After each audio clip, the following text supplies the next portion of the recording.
Election fever is at its peak in Varanasi, but here in Jammu and Kashmir the polling is over. It's been by and large a peaceful polling in all the phases, but there have been incidents of violence and stone pelting and clashes as well, particularly in the last phase in Baramulla.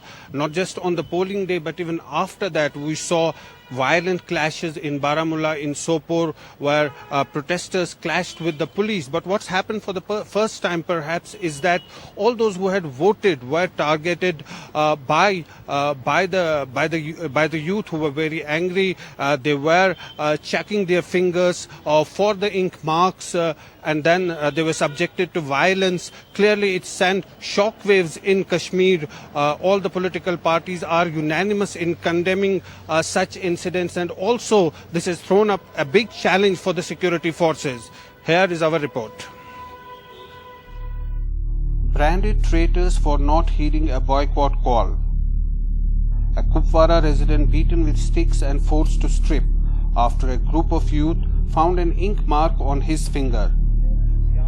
Similar scenes in Sopore in North Kashmir, where voters faced the wrath of stone pelters and protesters. Hitting out strongly against those resorting to violence, Chief Minister Umar Abdullah tweeted that those trying to terrorize voters will not be tolerated. The opposition PDP too condemned the incident.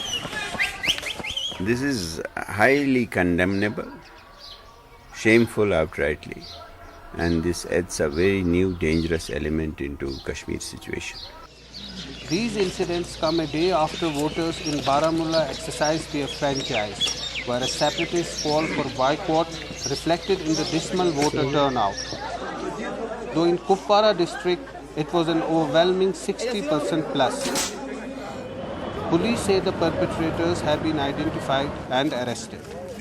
Police has identified 7 people who are the Gunda element, who have created this ruckus and stopped a matador in a place called Azadganj and injured some of the people. So police has identified them. 3 people have been arrested out of it.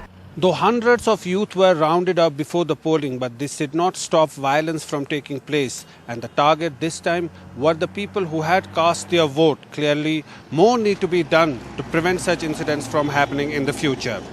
In Baramulla, Zafar Iqbal for NDTV.